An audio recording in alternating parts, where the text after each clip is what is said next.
आज हम अपने संस्कृति के बारे में देखेंगे तो दो तीन तत्व बहुत खुलकर सामने आते हैं। पहला है एक कृतज्ञता का भाव, सेंस ऑफ ग्रेटिट्यूड। यह हमारे एकदम चिंतन का मूलभूत आधार है। धर्म की बात करने वाला हिंदू समाज भी सबसे पहले किसी भी दूसरे भगवान की बात नहीं करता है, वो पहले मां की बात करता है। मातृवत है ना, जैसे मां को उन्होंने मातृदेवो भव कह दिया। क्यों कहा भाई? भगवान नहीं सिखाया पहले, मां भगवान ने सिखाया पहले। क्योंकि जो हमको 9 महीने अपने पेट में रखती है, अपने रक्त मांस से पालती है, उसको कितना धन देकर उसका ऋण से आप मुक्त हो सकते? कभी भी नहीं हो सकते। इसे मातृदेवो भव, इसलिए पितृदेवो भव, इसलिए आचार्य देवो भव। भगवान तो है ही नहीं यहां तो समाज के रिश्ते नाते हैं। और इसीलिए यह क्यों है? क्योंकि एक सेंस ऑफ ग्रेटिट्यूड, एक कृतज्ञता का भाव।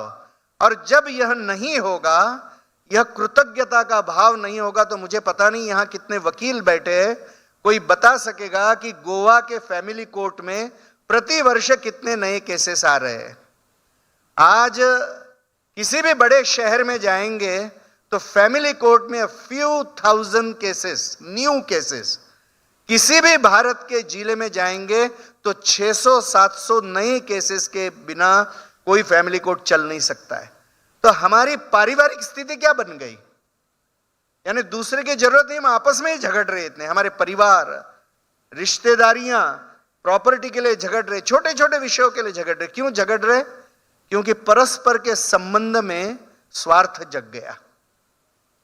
और इसीलिए ये जब कृतज्ञता का भाव एक परिवार के प्रति पहले सीखना है, और जब भावना व्यापक बनेगी तो वो समाज तक जाएगी, और अत्यंत व्यापक बनेगी तो मानवता तक जाएगी, और फिर अत्यंत व्यापक बनेगी तो चेतन अचेतन सबको वो व्याप लेगी।